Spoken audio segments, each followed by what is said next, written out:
Welcome everybody to Astrology Unplugged. I am Rick DiClemente and I almost took the night off because things are crazy.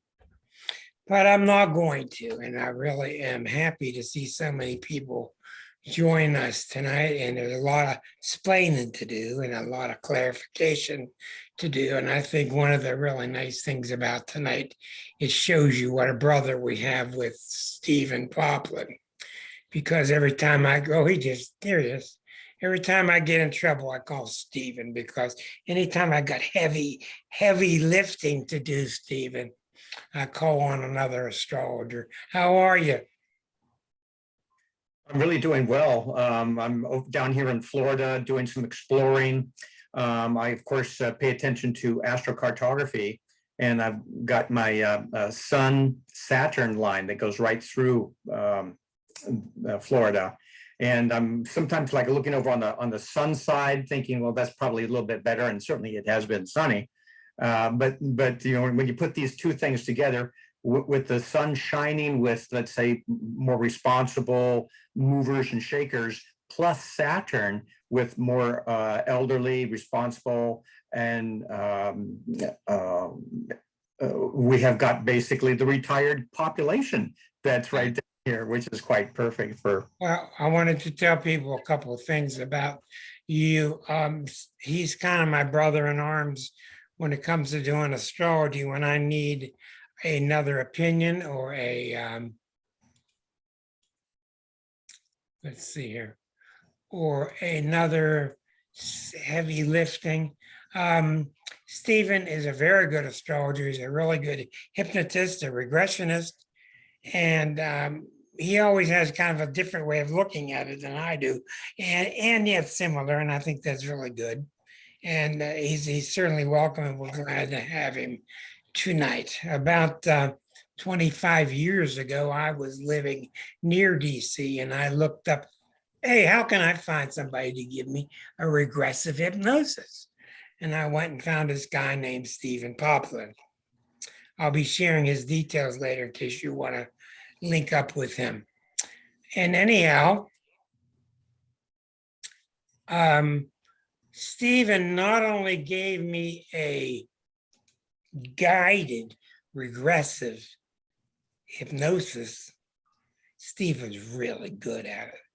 I'll tell you, I've been around a while. There are people that are really jive in this field if you ever get regressed, and they kind of put you on a cookie cutter plate.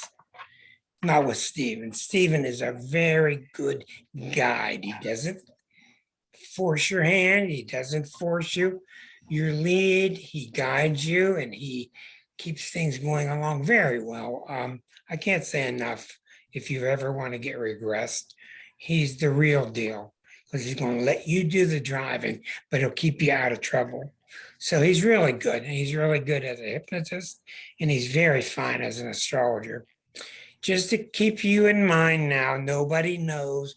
We're talking about America tonight. Nobody knows what time America was born. Stephen and I use a chart, two different charts that are off by about an hour or two. And that's okay, because back in 1776, Pluto was at a certain point. It didn't matter an hour or two later. And Pluto returned after July 4th, 1776. Pluto returned after all that time last Sunday, just a few days ago. This is why things are the way they are, in a large part. Now, I want you to understand a couple of things. Tonight's talk is about the Pluto return in the United States chart. It's not about Russia invading Ukraine. They're related. Now, when you have a birth chart, you have a planet in a certain position in the zodiac, and it never changes. It's like an imprint of shoe print. Where was it when you were born? And even though Pluto wasn't known or discovered till 1930, in 1776, we have a chart. We simply, in 1930, went back through the computers and figured out where Pluto was in 1776. It was around 27 degrees of Capricorn. Now they're almost exactly at the same spot. Nevertheless, we got a lot to talk about. One of the other reasons I've asked Stephen with us, Stephen is very much world traveled. He has a much better understanding, I think, about society, societal issues than I do. And it's great to welcome you back once again, Steve. And we're going to talk about your books and some of the other doings that you're into. But what are your current thoughts about these initial stages of the Pluto return? Well, thanks for having me again here, Rick. It's good to share with you and you all. And wow, of course, I've been for so many years interested in mundane astrology, which is taking a look at world events, historical phases, what was going on in different areas. My master's degree is in humanities, and so I've always been interested in Western civilization, but also comparative religion. And so looking at what happened at certain times, in the past, and coincidentally, we have found those really interesting, oftentimes slow-moving alignments of the outer planets. A perfect correlation with many of those. I'm not sure if any of you have been paying attention to the changing of the gods, Rick Tarnas's inspired thing, and that just started also this week. And I have a feeling that he chose that time, this week. He knows what he's doing. 22, Right. to start his program, a 9-episode program that just started 2 days ago. You all with your hands, have you that? Okay. I'll be telling you more how to get on there later. Yeah. It's basically sign up. You can get it free, but it's only on, each episode is on for 24 hours. They've just finished 2. There'll be another one tonight here in another hour. And but it's really worthwhile. They did a really good job, and they're looking at the very slow moving alignments and then what was happening in history at these times. Basically, he's starting off with the Uranus-Pluto alignments, the conjunctions, squares, and oppositions. But Pluto's half of the revolutionary duo, and that's the interesting one. I'm not sure, Rick, if you attention to like the times, the eras, the let's say the decade in which any of these planets were discovered, and the events around that time of discovery might have something to describe the planets themselves. Well, what I want to do, Stephen, with such a wild thing, trying to tame 2 tigers at one time, I don't want to make many assumptions because different people have different levels of understanding of astrology. When we talk about Pluto, we're talking about a planet that's a planet that's a planet that's a planet. We don't care what the astronomers say. It's a planet, okay? You don't tell Pluto it's not. Matter of fact, I've been following planets beyond Pluto with good success. The first thing we need to do is to explain to you, so there's no confusion, what Pluto energy is like. Pluto is the ruler of Scorpios. Stephen is a Scorpio, so he understands this planet very well. There's a Pluto that's a part of all of us, no matter what your sun sign. And I thought we start by Stephen's kind of look at Pluto and then my look at it, and you'll see from 2 different astrological bookends how it is. It's known, unfortunately, as the planet of death and rebirth, but that's just part of it. Pluto has a lot of different sides to it. So I thought we'd start with Stephen, just a short little thing about how people can look inside and identify that Pluto part of them. Right. And oftentimes, because Pluto takes so long, 248 years to go around the zodiac, it is way out there, not as out there as Eris and some other planets, but it is one of those trans-Neptunians planets, and therefore universal in many of its dynamics. And as Rick just said, it's associated with Scorpio. The new ruler of Scorpio, once it was discovered, it used to be Mars in kind of a passive or an active or a yin or a yang description of Mars used to be connected with both Aries and Scorpio. But once Pluto came around, they said, okay, the more that we see it, the more we say, well, there are certainly some scorpionic things connected to it. We here in the North, when we have the beginning of Scorpio, it's autumn time, and all of the trees lose their leaves and things withdraw within, and there is a going within, and a time of reflection, a time to take a look at, what have I done? What do I need to do? We have to take care. The winter is coming, get some things stacked away. Find out also what needs to go out, so it's kind of cleaning out the room. What has to go, what's kind of, still not necessarily useful anymore. And so that's the death aspect. That's the, goodbye. That's the weeding out aspect. That is, taking things away. As I had referenced before, I think that indeed some of the outer planets and when they were discovered and what was happening historically at those times can give us some clues as to what's going on with Pluto, as well as, Uranus and Neptune. But with Pluto, 1930, and here again in the United States, here we have the 1930 time. Here we have got the prohibition. And this is an interesting dynamic in which the government, now remember that we're talking about a Pluto return right now, 2022, but because of the orb, the aspect, think back to like 2016 until now, midpoint now, and maybe for the next 4 or 5 years. So there's a period of time that we've got this Pluto quite strong. One of the interesting things is when the US chart was made, we knew where Mercury was, but it wasn't until 1930 then we discovered Pluto. We were born with Mercury opposite Pluto. And what that can stand for can mean many different things in the United States chart. When you have oppositions to Pluto in a chart, it usually means a sense of inferiority.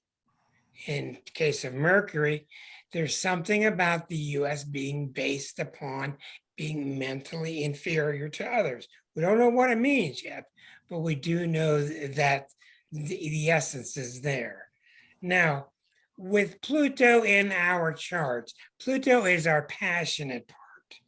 There are days when we go along flipsy flopsy, doing what we want to do, and we're kind of glib, etc. But when your life gets down to it, and it gets really sticky, and you're not getting out of it, and like Stephen said, almost all people under Pluto transits almost all people start by cleaning out their basement. It's unbelievable. I mean, literally cleaning out their basement. And they start doing it because what happens is through life, your heart gets darker. It gets dirt on it. It gets compressed. It gets shoved around. And people start to try to express themselves and find that they can't, that they're choking on it. So what they have to do is go through this cleansing process. So during a Pluto time, I'll make it real simple for you. The USA is going through a Pluto time because Pluto in our chart is getting hit by Pluto itself. But in my opinion, maybe Stephen will agree, in my opinion, there are 4 stages of Pluto. First stage is denial. Denial, that stuff's going on, doesn't mean anything. We've seen enough of that. Stage 2, which is the stage America's in now. Stage 2 is holy shit. Things are really bad. They're really backed up. We don't see much light. We got work to do cleaning up. The past is coming forward again. The blacks want to be, what's the word? The Indians want to be reestablished for their position that they were in. So stage 2 is dirty, hard, loud, tough work, cleaning up your junk, karma, junk. Stage 3 is you're starting reparation. Thank you. That's definitely the word too. Stage 3 is very like stage 2, but you're starting to see some light at the end of the tunnel, and you're starting to see that it's definitely related to how much you've been cleaning up. Wow, I've been cleaning up. I'm starting to see light. Stage 4 is very rare.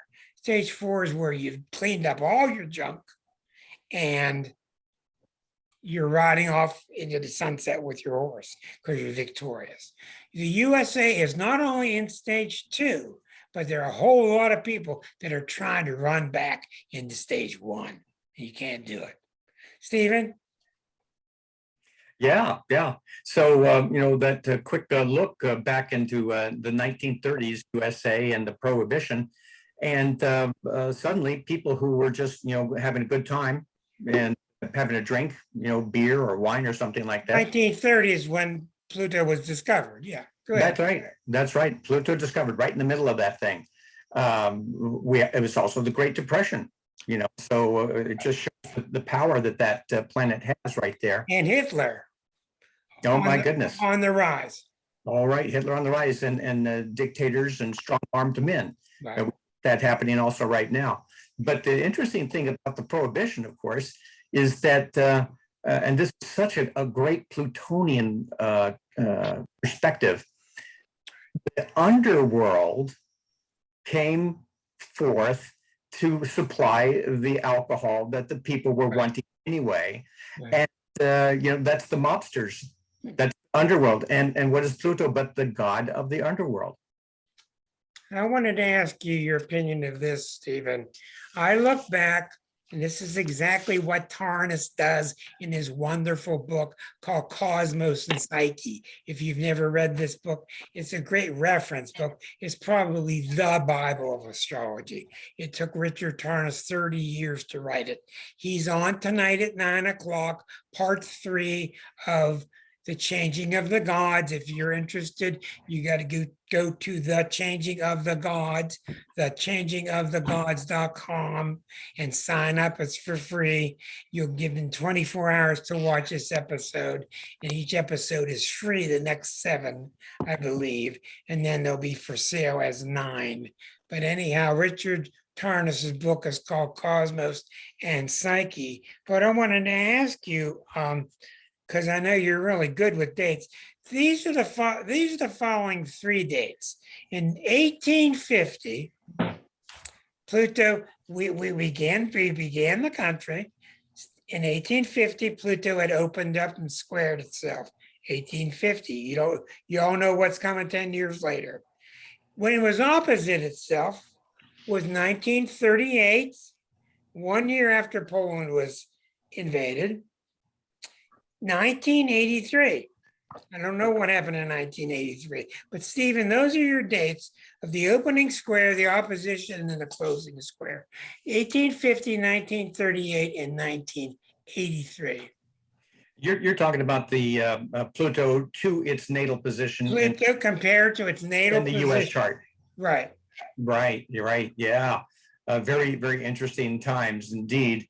And back with the signs of the Great Depression and the closing of Wall Street and many people losing their money, I'd be looking also in each one of those times with financial crises and issues. My recollection of the mid 80s, for instance, is that we had that savings and loan fiasco. And now think, Plutonian complexity, okay? And what was that Iran-Contra scandal about? I mean, 86. convoluted that was. Right. Underhanded stuff. Oh my goodness, right. Arms for hostages. Right. With international things that you don't tell the Congress, but you get some money from this group, put it over here to this other group. Right. I mean, that was the mid 80s, right? And so that's certainly a factor there. And Rick, you mentioned 1850, and not only was that probably that square, but it was also when Uranus and Pluto conjuncted in late Aries. Right. Let me show you what we're talking about. We had about. the 1960s and then the 1840s. Let me talk Just about like that. Pluto and what that means, so we don't get confused. Here's Pluto in the beginning chart. It gets to a fourth of the way around, squaring itself. That was in 1850. A few years later, Civil War. Then it gets opposite itself, is opposite itself. The natal chart never changes, the transits do. It's opposite itself in 1938. 1 year later, Germany invades Poland. Then it got to the square of itself, the closing square, which was 1983. Now, 3 days ago, Pluto came back to the Earth, spot where it started. Now, let's talk about what this means because it's so easy to get off on a tangent. When a planet returns, it's a big deal. You've all heard about the Saturn return. Okay, Saturn starts at a certain point in your life and it returns when you're 28 years of age, comes back again when you're about 56, comes back again when you're around 84. Those are approximate 3 chapters of life. Saturn is very physical, down to earth. Your first chapter is your youth. Your second chapter is your adulthood. Your third chapter, your spiritual years. Pluto is very different because nobody lives to be 250, but a country does. Okay, when a planet comes back, the planets are much more intimate than you think. They're not out there, they're in here.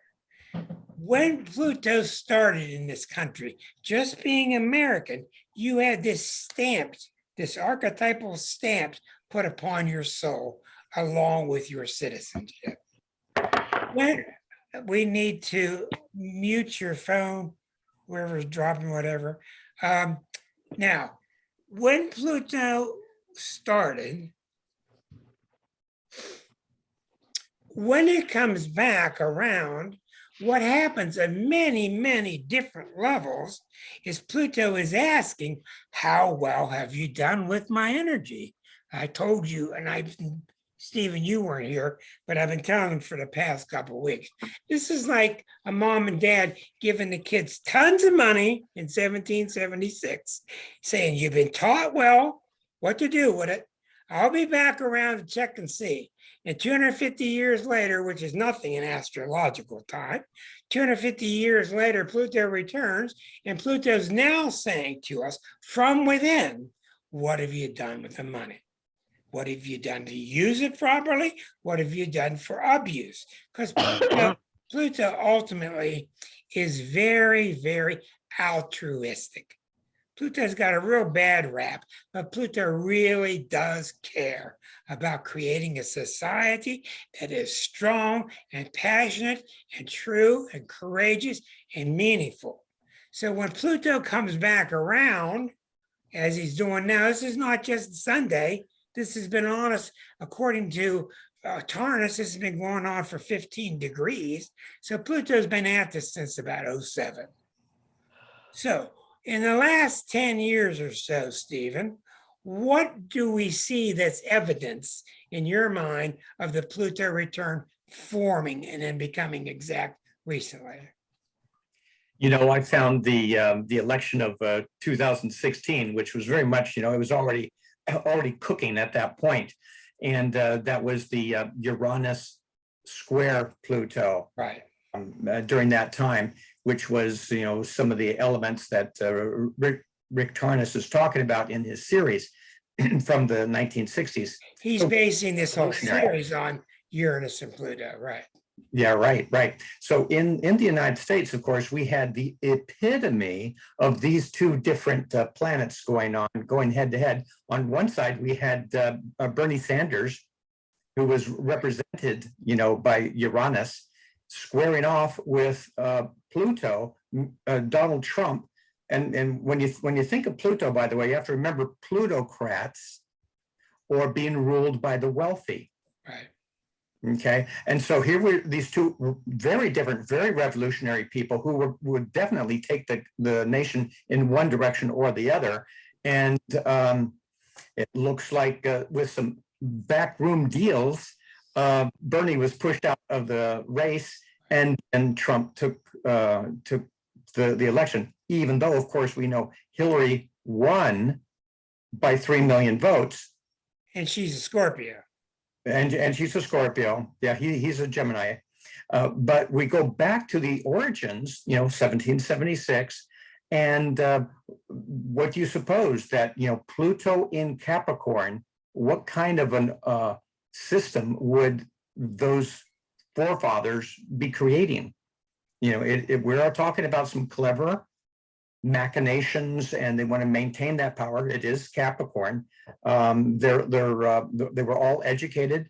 They're all worldly at the time, but at the same time, when you think of like a poker face or playing poker or being wily or backroom deals and so forth, you have to think about Pluto. And so what were they wanting to push forward in our nation that they didn't really want to talk about, but it was going to happen anyway? Right. So what we're seeing now is the comeuppance from the Pluto return. We're in the very early stages of hearing the report card fall on everybody's table. You can hear the sound of the United States report card falling on everybody's table through 300 million of us. That's what's happening. We're getting the report card. We're getting rewarded for all the good things we've done, and we're getting slapped in the face for all the things we haven't done. The number one thing we haven't done is we've allowed the sign on the side of the Statue of Liberty to fall off. That's absolutely critical when you talk about Pluto. The number one reason people fail during Pluto times is because they fail their own mission statement.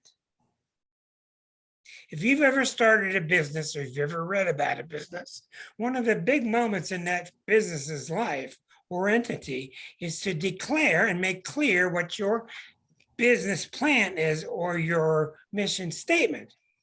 And when you go away from it, you're in big trouble, especially with Pluto. Pluto doesn't take kindly to cowards, people that change their mind later on, people that start whimpering when the tough gets going. That's not Pluto. Pluto is balls, it's energy, it's character, it's patent, the Scorpio. That's what's going on is so hard now. And when we were watching the first two episodes, last night's episode number 2 of Changing of the Gods was excellent because the guy on there was talking about we're trying to survive in 2020 with thoughts that were formed in 1780. And I've been saying for years and years and years, we need a Constitution 2.0. We just do, because we've had too many lawyers come by and find too many loopholes and too many cracks. And there's one raising his hand. We have too many loopholes found and worked out and worked through. And that's why we have a Congress, which is just about static. It hardly ever gets anything done. And this is why. So this Pluto time is not to be thought of what's going on this week. It's not to be thought of what's going on in Ukraine. This is to be thought of 100 years from now. You'll look back and you'll see the turning point was now. This is our turning point where we have to start facing that we really are what we are and we're not what we're not. And if we don't face it, it's going to really get worse. So maybe Stephen can speak to that. During a Pluto time, one of your critical things that you got to do to succeed it is face what's true. Okay, right. You don't. And what is true, what was true for a lot of them is that democracy was suspect, Right. and they set up the system so that things were going to be counted not by popular vote, but by the Electoral College, for instance. And I remember, who's a fan of Ken Burns? Documentaries and so forth. I mean, he does such a great job. I was watching a couple of his pieces on, early United States, and specifically John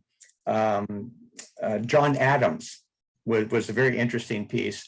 And when they got together, every 4 years to elect the president, and then they added things up, they only added up the electoral votes. I mean, I did not see any popular things. And I was thinking, wow, they totally ignored any type of popular votes at that point. It was just amongst, as we know, white men with money.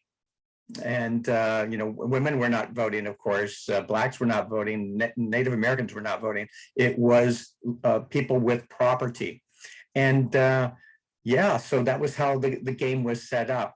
And that was for a long time. I believe also with the Senate, that it was our representatives who chose the senators. It wasn't, again, by any voting. So that was how it was set up for, at the very beginning. The money keeps money. Origins, back to the money and back to maintaining power. And when you think of clever, sly, wily Pluto in prudent, power maintaining Capricorn, those are the origins, those are the early seeds. And that's what we're looking at again right now. It's coming back, and everybody's having to really look at what have we done, what has this system created, and what have people done with power and with, again, those machinations, and not being upfront with the American people, but continuing on like Father knows best. And one of the problems that we have is, being a Cancer country, we don't always want to hear what the facts are. We've known clearly for the past, since 1980 and Reagan, that the Republican Party, thank God Trump's not in office right now. Can you imagine? But what we're seeing is that through the Bush years, we saw especially, the country is fine as long as you lie to them and tell them they're going to be safe. In terms of whether you really would be safe or not, they just want to hear that they're going to be safe, and that quells the stirring, upset middle part of the country, which is where the votes are. So we have a lot to learn, a lot to do. And one of the things that's happened with us, we've had to admit to ourselves, have we really been a democracy? That's a hell of a question. And there's a lot of reasons to think we haven't. Now, astrologically, there's a lot of reasons to think that the Chinese and the Russians are on the rise again. Now, I happen to study, and I've got his chart here, this Mr. Putin, who's got a pretty diluted chart, Mercury next to Neptune. One thing about Putin, Putin has Saturn. We don't know his birth time for certain, but we got a birth time. If that chart is correct that we have on Putin, Putin's Saturn is going to hit the bottom of his chart in a month. 1 month from now, Putin's chart, let me show you. If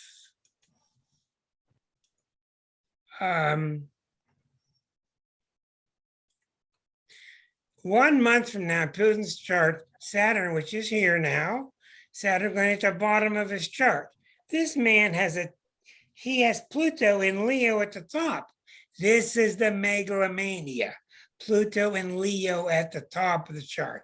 This is why he wants to be on top of the throne of the whole world. But Saturn is going to oppose it from here. And any astrologer worth their weight will tell you, when Saturn crosses the bottom of the chart, it's a heavy duty time. A lot of things will happen. A lot of times you got to go home, quit your job, go back home, stay with your parents as they're getting older. You have to go back and settle your karmic ties, etc. But we don't know, just like Turnus says, you don't know exactly what the planets will do. Okay. But with Saturn coming to the bottom of the chart, there's every reason to think it's quite possible that his people are going to arise and stop him. Now, why? Because Saturn is opposite Pluto. Saturn does not respect when you do something for the wrong reason. And Putin's chart very clearly operates out of ego. He's not thinking about what's best for the country. And there's nothing worse than having Saturn opposite your Pluto during this time. It's around March 24th coming up, which is next month. And there's a real good chance during that time that he's going to get so much resistance because the fourth house, the Cancerian house, Cancerian energy is related directly to the people or the masses. Rick, can you put that chart up of Putin again? I wanted to point out just a couple things. Yes, so there, of course, at the top, there's that Pluto. And I'm inclined to think that maybe the time is pretty close, because he was a KGB agent. Sure. And was, Secret Service, for the Soviet Union, for many, many years. And so he was a spy, basically, and so that was right there. And here over on the 12th house, you're going to see the Saturn-Neptune conjunction. And of course, that happened when, in 1952, but that is the classic communist alignment. And since the 1840s, whenever those two aligned, something significant in the communist world. And in 52, approximately that, because, it doesn't have to be 52, 51, 52, 53, but basically 52, Stalin died. That was major. And then Gorbachev joined the party, and then Vladimir Putin was born. And look at this T-square. He's got the sun opposite Eris, which is in Aries, making a T-square down to Chiron and Capricorn. So he's obsessed. He's obsessed with staying in power. Okay, when Saturn gets here and opposes his Pluto, there's nothing he can say. There's nobody left to sweet talk because Saturn is not fooled. Saturn is the soberest energy in the zodiac. And Saturn is going to take a good look at what's coming and what's there. And it looks at what's real, not what you think is real. What you want is real. Saturn looks at what is real. And usually Saturn will stop you in your tracks, just like your Saturn return. If you're screwing up when you're 27 and you're 28, Saturn will stop you, and just like your car going off the tracks, and Saturn will put you back on the tracks. So you have to get going in another track, but at least you're moving forward once again. So it does not look good for Putin. And here's the main reason why. Like Stephen was saying here, Putin has Mercury next to Neptune. You see that? 2 degrees away. This is the mind. This is the mind right there next to Neptune. When your Mercury's next to Neptune, it's definitely underhanded and et cetera, but it's very, very common that you lean towards being a criminal and that you're very deluded. But with Pluto at the top of the chart, this is all the man thinks about, is being on top, in my opinion. Now, why is Russia, you think they don't have great astrologers there? They got great chess players. Why is Russia invading Ukraine during the United States Pluto return? Number one, if I were going to attack the US, I'd attack them during their Pluto return. I would. Now, they're not attacking directly. We always know that the Cold War always takes place through these third countries in the US, and Russia always battle it out on their land. Yeah, but there's reason to believe here that the Ukrainians are going to give up a hell of a fight. Now, ideas, Stephen, I got plenty more if you don't. Let me take a moment here and just share. Hi, John. Let me take a moment to share a few things with you. Okay. Here is Stephen's connections. Let's see. Let me get this right here.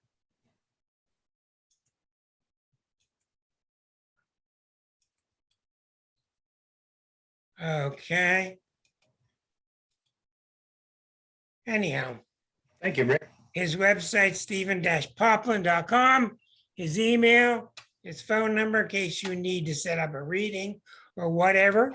Stephen is a wonderful author. I want to show you his books while I got a chance here. He's got 2 wonderful books out about the life in between lives. Really good, down-to-earth stories about people that he has guided through their journeys in between lifetimes. Much like, was it Michael Newton? Michael Newton, yeah, I studied with him too. And you work with Michael Newton. Might you tell us a bit about Michael? Yeah, so he was a California psychologist and was also interested in Bridie Murphy and other reincarnation stories. And so he used hypnosis in his practice. And then he kind of was listening carefully when some of his clients were telling him about experiences when they were not in the earth. And so that got his attention. He's a Sagittarius, and okay, outside of the earth, and therefore in the not only in the spirit world, but perhaps we as souls having sojourns on other planets, as well as other dimensions. And so a whole rich, interesting perspective of where do we as souls go, learning our lessons, gathering understandings, working off some karma, making plans for this present incarnation, and then collecting all of that and then incarnating into our present lives. Very interesting. He wrote a couple of bestsellers. Journey of Souls, Destiny of Souls are some of the more popular ones. And yeah, so it was really great to learn from him. And I've incorporated that into my work as well as into my books. Thanks. And lately you've been living in the Virginia Beach area. That's right, Edgar Cayce land. Yeah, that's what is this new thing you fascinated with Cayce? What's this? Yeah, I know you're really into Cayce, who wrote about astrology, etc. Before we move on, I want to make sure we get time to talk about this thing you're doing with the local artists there. What's going on?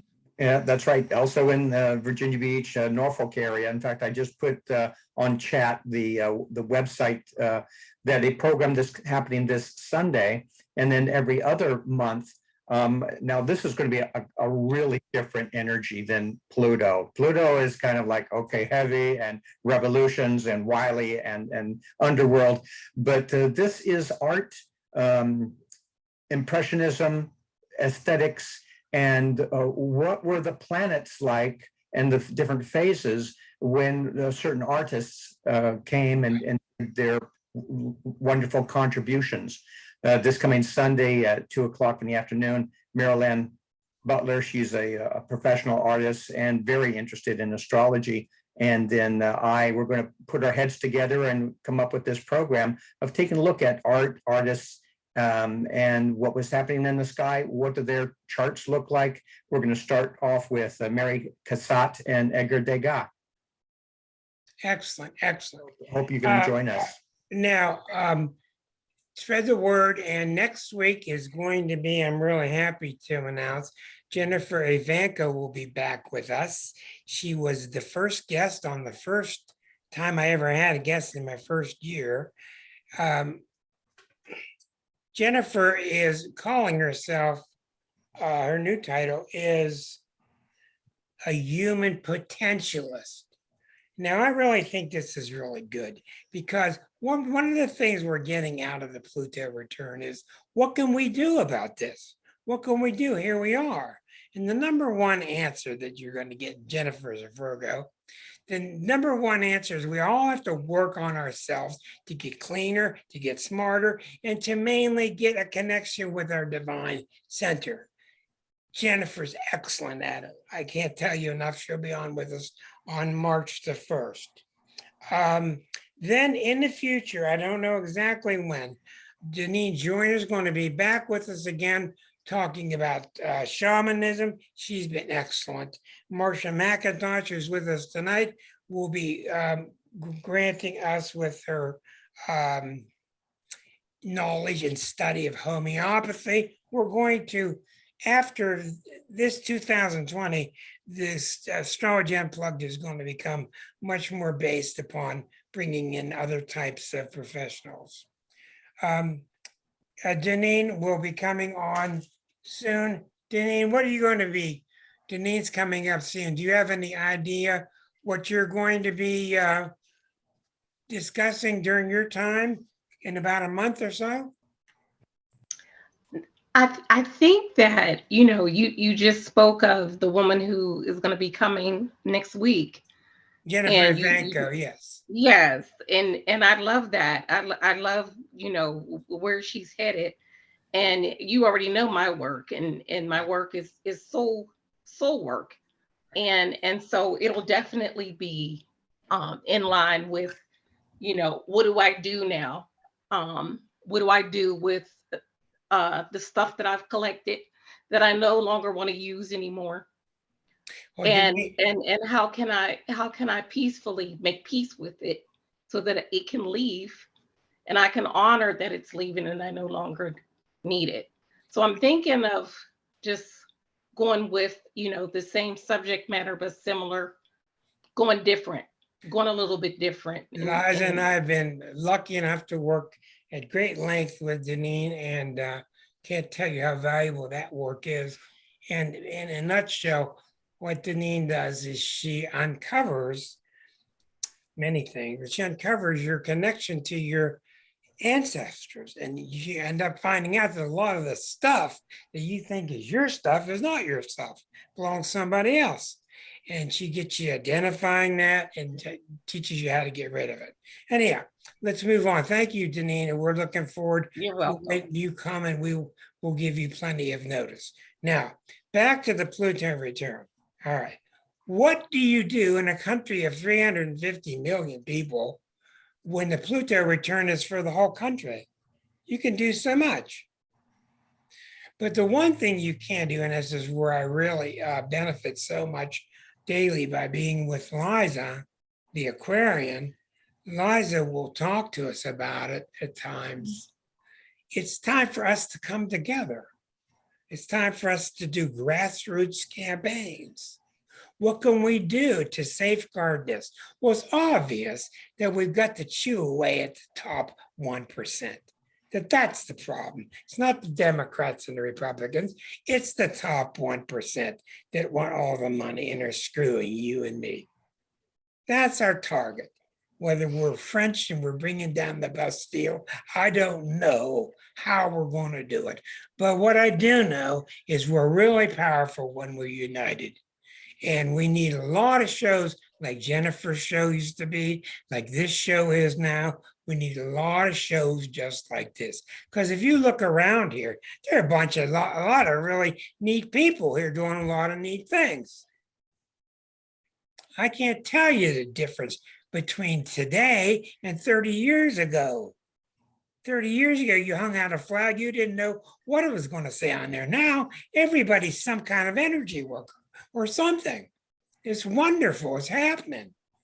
And we need to be vocal, and we need to bring down these people that are trying to usurp every penny of yours. So what are you seeing, Mr. Stephen?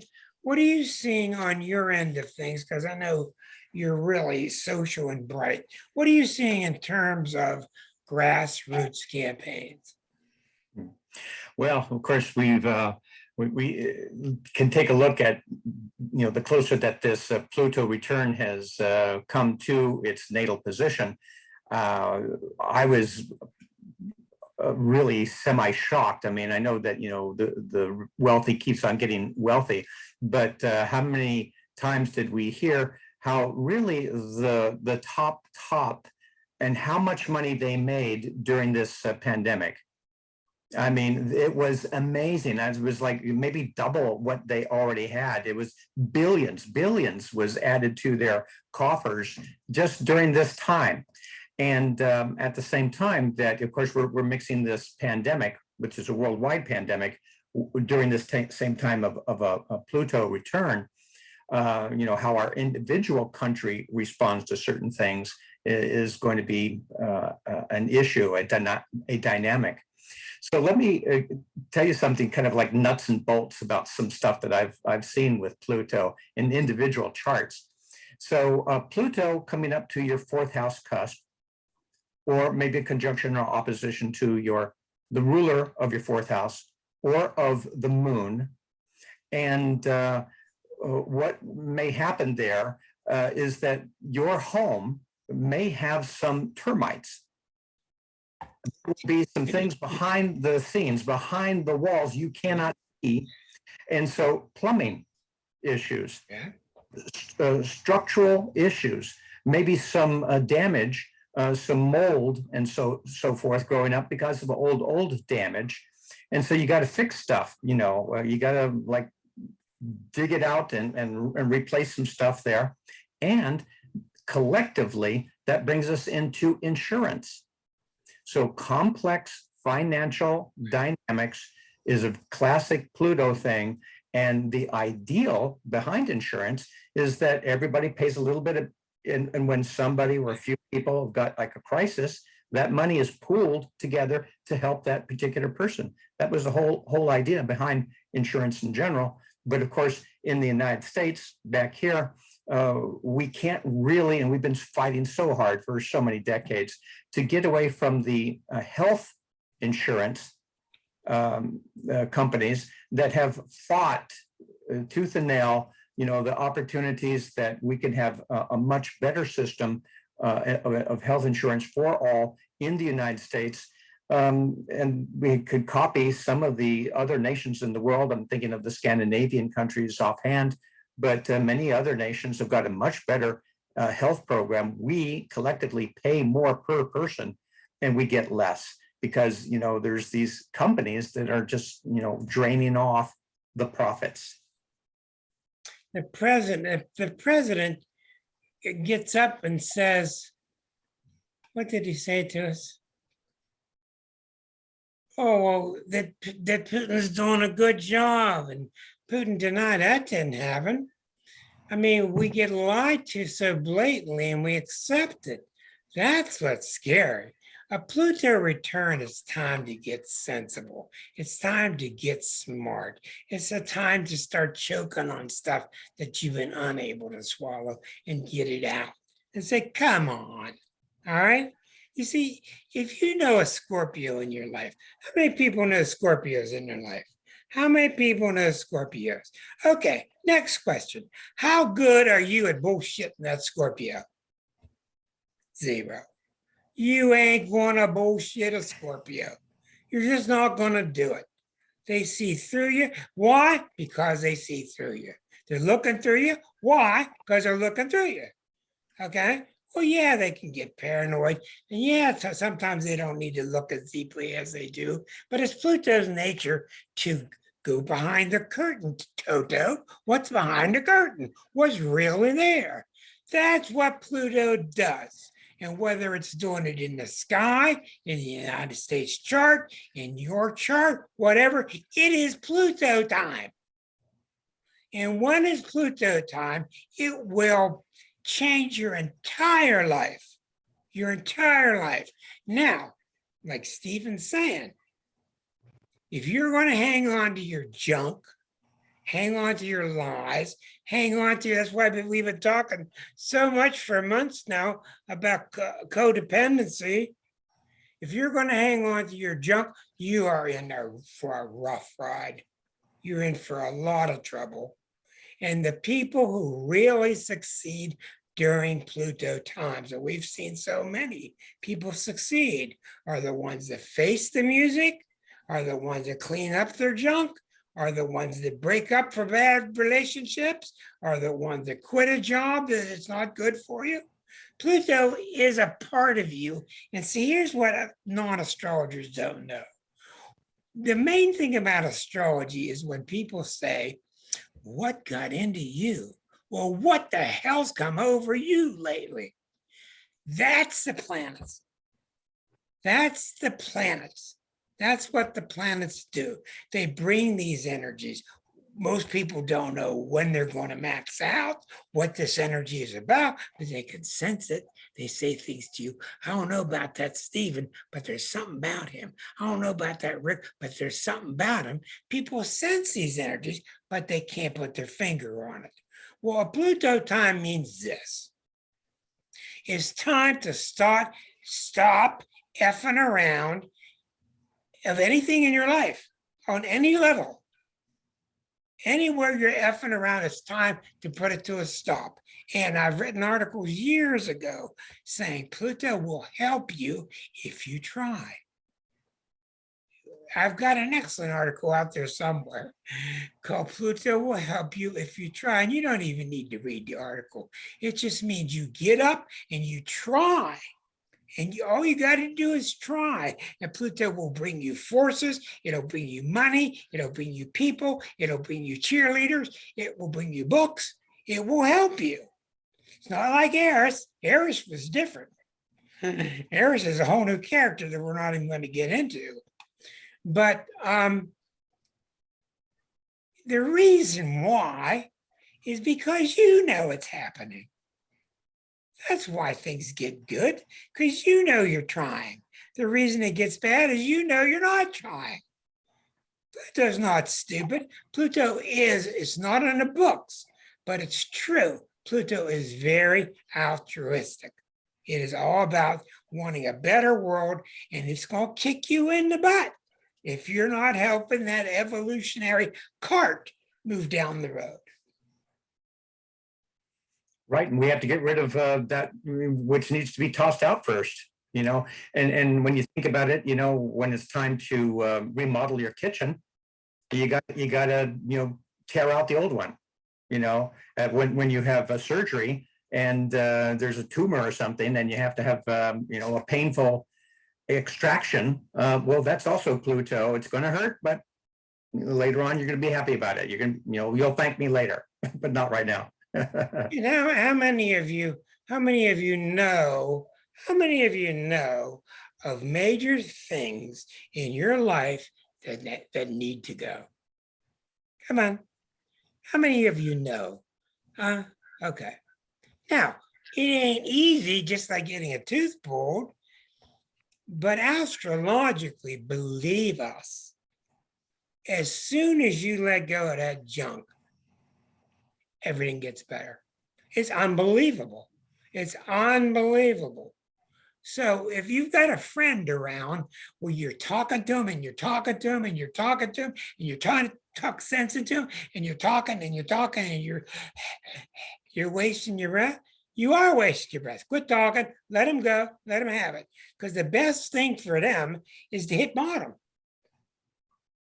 Because if you don't get with it, the best thing for you during a Pluto time is to crash bottom.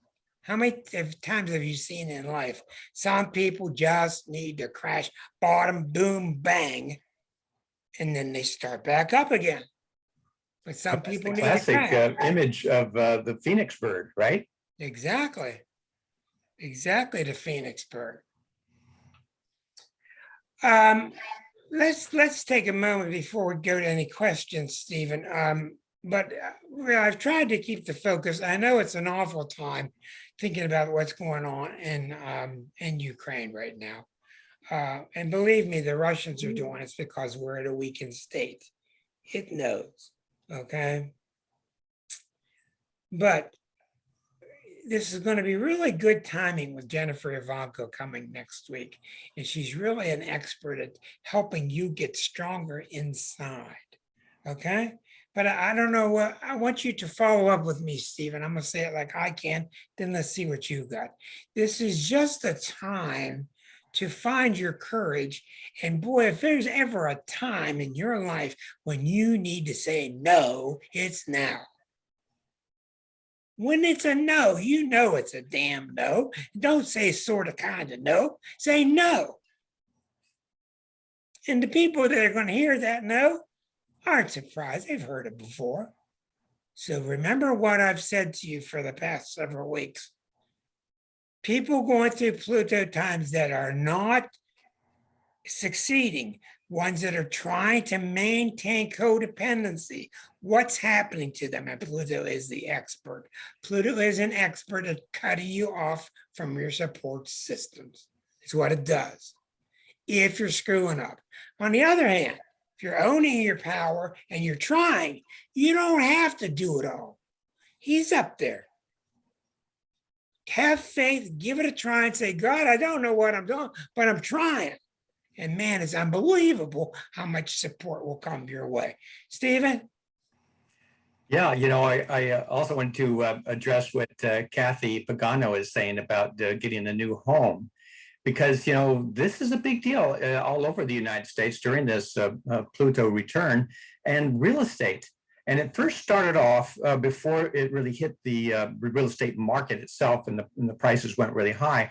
Everybody was spending more time at home, and they had extra time, and then they started to get into their home repair projects. You know, that, you know, prior to the pandemic, you know, always busy, and I don't have time for that. We were really on a quick pace at that point. But then Lowe's, Home Depot, those companies have done really well in the last 2 years. And because people were saying, well, okay, I've got a little bit of extra time. I've either been laid off, or, you know, I've got, you know, the money coming from the government, which is very Plutonian, by the way. And so then they're putting into their home projects, lots of you do it yourself types of things, improvements and things like that. Also, I had mentioned, you know, complex financial matters are also very Plutonian. And then it moved towards, now that we've repaired the homes, now we can sell them for more. And I think it started off that way, but then I think, you know, very much like, you know, think of 1930 and the Great Depression and the Wall Street crash and so forth, because speculation comes in. You know, there's a certain greed factor with Pluto, just like, how can I make a deal here? How can I make a winnings? How can I, you know, maximize my profits? And when there is kind of a I don't care, you know, who I'm going to hurt. I don't care if it's really worth as much as I'm asking for, you know, and then collectively the prices for real estate has really gone up. But let me ask you this also, Kathy, with, of course, getting a new home, and congratulations on that, you probably have to like pack a bunch of stuff, go through your stuff, get rid of some stuff, and then streamline to, you know, rearrange it into the new place. Isn't that true? Kathy, you there? Kathy Pagano's been with us before. Yeah. Yeah, well, I'm here. Kathy, I'm here. Kathy's over in Rhode Island. She's been on the show before. She's a really, really good astrologer, and she's a fabulous dream interpreter. She's been on the show. Go ahead, Kathy. Well, I just said that because it was so cute. They tried to keep it a secret, and I'm so glad they didn't. And yeah, I don't know when I'll move, but I think they all want to have a place when they come back here, and they also want to take care of their old mom. Kathy, let's hear your perspective of what's going on with this Pluto return. She's a really good astrologer. Well, the other thing I find fascinating with the Pluto, okay, so we need it. We've been saying this, a lot of us, for decades. We need a new government. Get rid of all the laws, get rid of everything, and start again. That's right? Pluto. That's Pluto. Sweeping changes. That's there's right. a revolutionary right there. Oh, I am. Uranus in the first house. Aquarius on the midheaven. You know, but and Taurus in the 12th house. But anyway, you know, so, but the thing is, we need to be the visionaries, I think. Right. You know what I mean? And we got to get over, we're healer, you know, we're healers and We are the but vision. we're citizens. Take are our knowledge into the culture. Yeah, she is right. And if you're hanging out with people who are going, then get the hell out. Okay? And you need to be hanging out with people who are exciting, who are thinking, who say, try this, try that. Like a lot of people here, there's a wonderful group here, because the old ways are not going to get it. Yeah. And we are really close to the edge. Am And I remember right? hanging out remember in the 60s and 70s, hanging out at coffee houses and talking Oh, revolution? yeah. They've Mar- divided us, so we really need to come back. And aren't we also having like our fifth, maybe Chiron return? That's And it's exactly right. time to grow up, America. That's another thing. And then the Neptune opposition. What do we believe? Okay, let's talk about that for a second before we go. America has Neptune opposite Neptune now. So in the American chart, Neptune has gone around one time after 164 years, and now it's opposite itself. And it's going on at the same time that the Pluto is. And Neptune opposite Neptune is deception land. It's time to deceive yourself. It's time to deceive each other. It's time to put somebody in Trump in front of you and say to yourself, oh, he's not really bad. He's really pretty good. I mean, it's like, blah, blah, blah, blah, blah. That's what that time is like. And it's still going to be around for another couple of years. So it's very easy time for us to really fool ourselves. And we can't fall prey to that either. So the Pluto time, we'll go into questions next. The Pluto time is very simple. It's time to stop BSing yourself. The Neptune time means, yes, it's time for us to get right with spirit, but say no to getting deluded. Now, if you'd Can I like just to, say something, Rick? yes, Just one certainly, thing. Kathy, go ahead.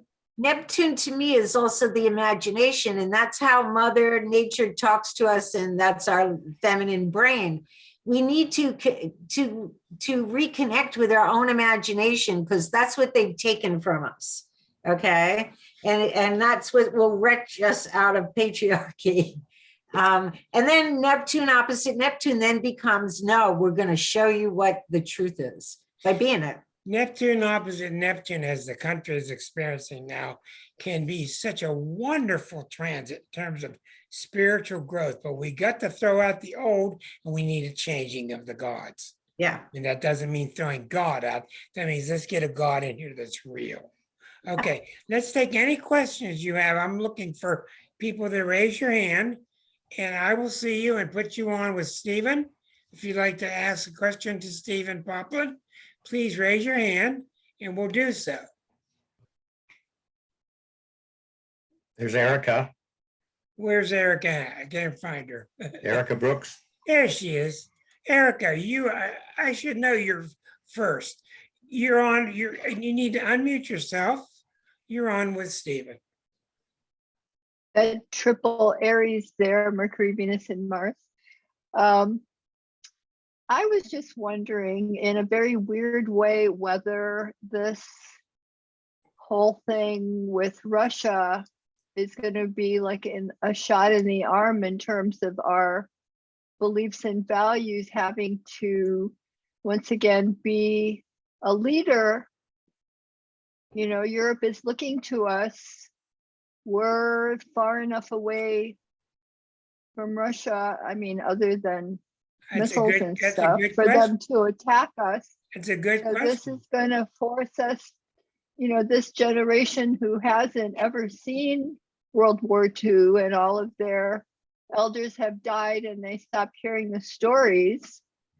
You know, I'm an immigrant myself. My parents talked about being bombed and watching their city on TV and the newsreels being bombed, not knowing if their parents were alive. Well, My Erica, entire family you lived in have to Poland. know with planets, and you'll see this tonight with Tarnis if you tune in. Planets do not bring you concrete results.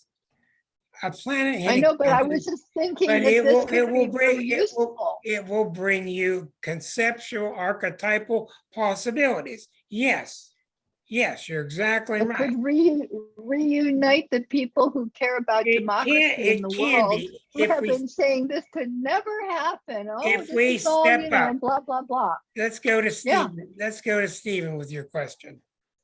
Rick, can you pull up my chart with the Scorpio rising?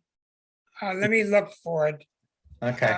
I tried to find it. I couldn't find the right date. Oh, okay. Let me Yeah, just take well- this one and change it.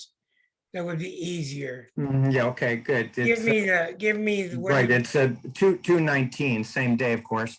2:19 time. Yeah, PM. All right, hold on. 2, This 19. this is the Solar Fire program, everyone. If you don't know it, it's a very good program. Okay, I've just changed the chart now Okay, to so the one Stephen works with. This, I've been working with this one for years, and I'm pretty content with it. But when we take a look at this Pluto, it's in the third house. You know, everything we've been talking about so far, you know, Pluto in Capricorn, you know, with power and wanting to maintain that power and having a privileged elite, a small group, you know, run things. But you know, when you think about the third house in a nation's chart, it is your neighbor. It is your neighbor countries. And it started really early on with the Monroe Doctrine in this country, when we, you know, basically told, you know, Western Europe, back off, you know, this is our sphere. You know, even though it's like, what right did we have at the time, you know, that we cared what was going on in Central America or South America? But that was the Monroe Doctrine, which is like Pluto again. Think, you know, this is a tough planet. You know, it's you know, it's our sphere. We're interested in it, and so forth. And so that's also what's happening right now during our Pluto return, because of course now the world has gotten so much smaller because of, you know, computers and internet and jet planes and so we just can go so much further nowadays than before. So what's our neighbors? What is our neighbor things is NATO and our group, you know, again, think Pluto in Capricorn and our allies, which the US had to periodically, you know, do the, you know, work with our allies from time to time. And yeah, so that's what we're looking at this point. Pluto in the third house, who are we going to defend? And they will be our brothers and sisters, because that's the third house, brothers and sisters, countries. And NATO obviously is, you know, we're adopted, as it were. Those countries are officially adopted. And, but, you know, it's a gray area, which is that Neptune opposition, a muddled, maybe idealistic, but not so clear sort of thing with the Neptune opposing itself. That, well, so where does the Ukraine, you know, stand as far as Okay, Susan has care a of our question. brothers and sisters? Susan has a question for you. Go ahead, Susan. This is Thank going to you. sound maybe just a little bit off the wall, but what do you think the odds could be that Trump and MAGA supporters might try to foment rebellion on the southern border and demand that Russia support it? Oh, I think it's real. It's That's very pretty likely. wild. Very likely. Good, Stephen. I want what she's drinking. But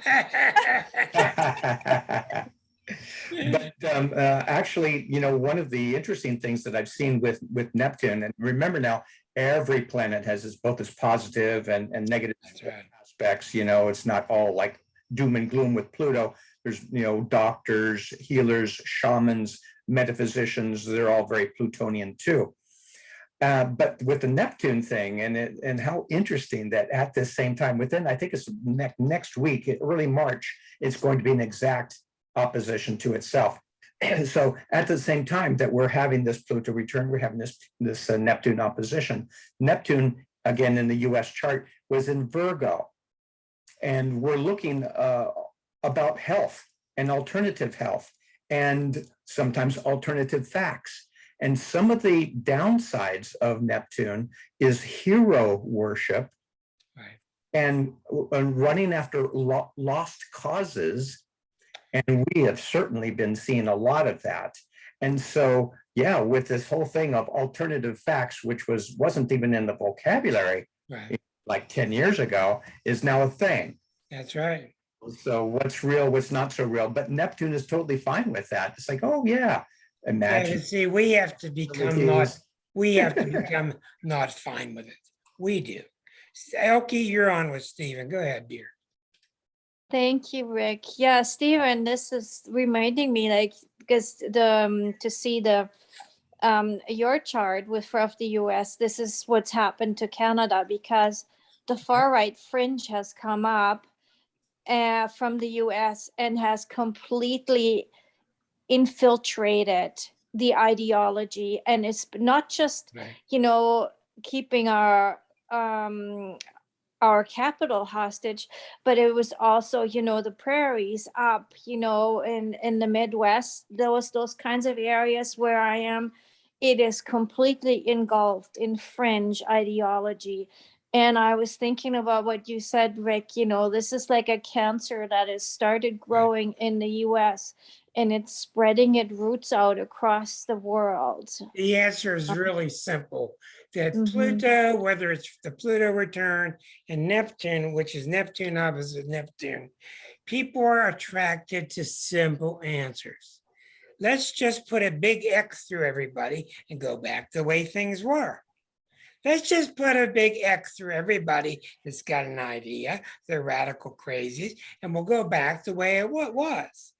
The only answer to this is a Uranian, Age of Aquarius type of answer, where we get honest about it, we start sharing what we have, we start helping each other.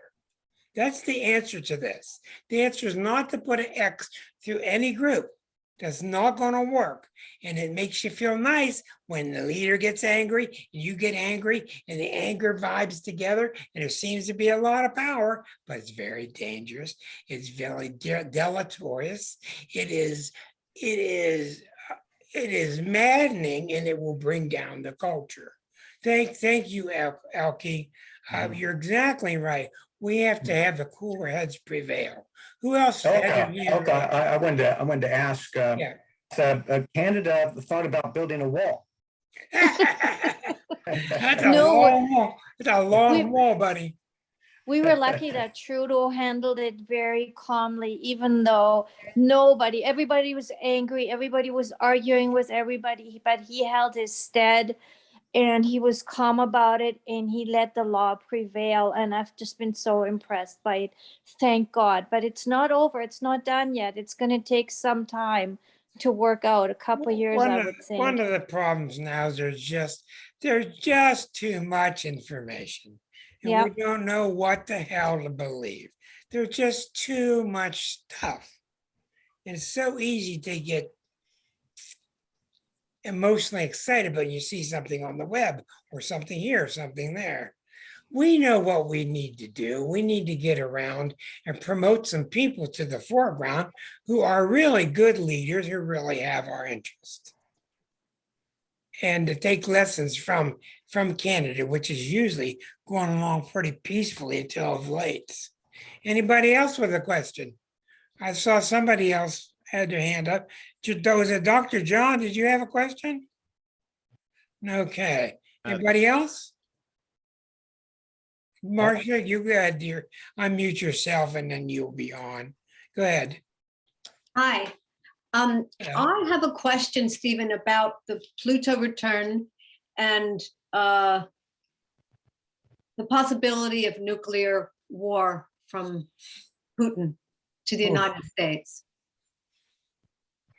I think of this as a really dangerous chess game, which Pluto would be very happy with. I mean, Pluto would say, yeah, bring it on, sort of thing. And with that type of chess game, international nuclear war, I mean, Putin, as devious as he is not stupid. And if he probably is playing an aggressive game, and he's, going for as much as he wants. He has his own ideology, and Rick pointed that out with that Mercury Neptune. But I don't think that he would be that stupid. And definitely our Scorpio president, he wouldn't be doing that either. So I think it's detente, communication, again, backroom deals, having some really important discussions putting pressure on economic pressures and so forth. I think that's how it's really going to go. Because just with the Pluto return by itself, if it were like squaring Saturn at the same time and or Mars was involved in some important manner, then I would be a little bit more worried about war like that. Here's a question for you, Stephen, from one of our viewers. Why did Putin want Chernobyl as one of his primary objectives? Remember, Russia is a Scorpio country, and our president's a Scorpio president. But why did they want Chernobyl? Yeah, that's funny that, that is, of course, is one of the big accident places in the 1980s. And weren't you, Rick, about that aspect here in the 1980s? Pluto rules nuclear weapons. There is a possibility that nukes could be involved. But I would say as long as we can keep Trump away from the White House, the possibilities are going to go way down. But this idiot, I think he had his finger close to the button. And I would really like to know the stories of what really went on in the White House, and in terms of how many people each day did the Secret Service have to save his life, because he's a dangerous man. Do you have any answers about Chernobyl? One of the interesting things about their Chernobyl in the mid 1980s was that was when Pluto was in its own sign, Scorpio. And so think of it as like a double Scorpio sort of thing, and like a nuclear meltdown. Like, isn't that perfect? One of the other interesting things of that time, I believe within maybe 3 months of each other, we had the Chernobyl breakdown over in the Soviet Union, which is now Ukraine. And in the United States, we had the Challenger explosion in the sky. So one of them was yin yoni thing into the earth. And in our world, it was more of the phallic thing up in the sky. And Pluto in Scorpio, explosions on both sides. So that we would have to collectively, like, what the heck is going on here? But it was kind of like a death and a rebirth thing. And not too long after that, the Soviet Union fell apart. Right. Well, they fell apart after the Berlin Wall was in its 28th year. There are all kind of cycles and sub-cycles going on. To review now for everybody here in the last 4 minutes or so, the Pluto return is not done. It's just started. It's been on us for quite a while, probably 4 or 5 years. We're at a pinnacle of it now. When it's exact, the guitar string gets really tight. It's going to stay tight for quite a while. We're looking for something to come our way around a month from now, when Saturn gets to the bottom of Putin's chart. We're looking in terms of people uprising and stopping him, but all during the next year and a half, 2 years. Pluto's going to keep going back and forth over top of that same Pluto. It's going to keep bringing up issues. Next week, Mars will get involved. 1 week from now, next Tuesday, Mars will get 1 degree away from Pluto. And I'm always telling everybody, keep your eye on Mars, because Mars triggers events. So the pinnacle of this is going to be about 4 days from now. Then things will start to calm down somewhat. But the thing we have to do, as I'm hoping this whole group is saying, we need to talk to the people around us who are insane and start putting forth some good ideas, some good constructive ideas about keeping a cooler head and moving forward. Stephen, any final things you'd like to add before we? Well, that was a very nice Capricornian perspective right there, young man. And so the one last thing I wanted to say about this Neptune, again, in the US chart, it was in Virgo. And so here we have had so much misinformation about health and remedies and things like that. And also back to the government, and you know that I use Pluto in the 3rd house of communication, and we did not really have a really good solid and reliable type of communication from our government during a health crisis. For instance, it would very quickly just went into vaccines, which was a money-making thing with big pharma. But I was always looking for news reports, medical doctors, health professionals on television, on the news, saying, let's talk about health, exercise, nature, get out there in the fresh air, alkaline acidic bodies, eating right, all of that thing. I didn't hear that. So it was kind of like narrowly focused upon, drugs, again, Neptune in Virgo. I mean, that there's some really great things with drugs, better living through chemistry and all that. But it got, to the point of everybody's opinion, and even medical doctors, are they suspect? And lots of suspicion and false ideas, and kind of like, again, Don Quixote, chasing the windmill.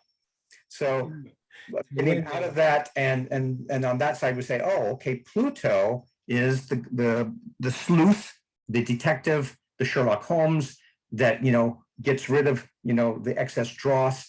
What is real? And we really need to just ask that of Pluto, to say, yeah, let's sift through the crap and what is true.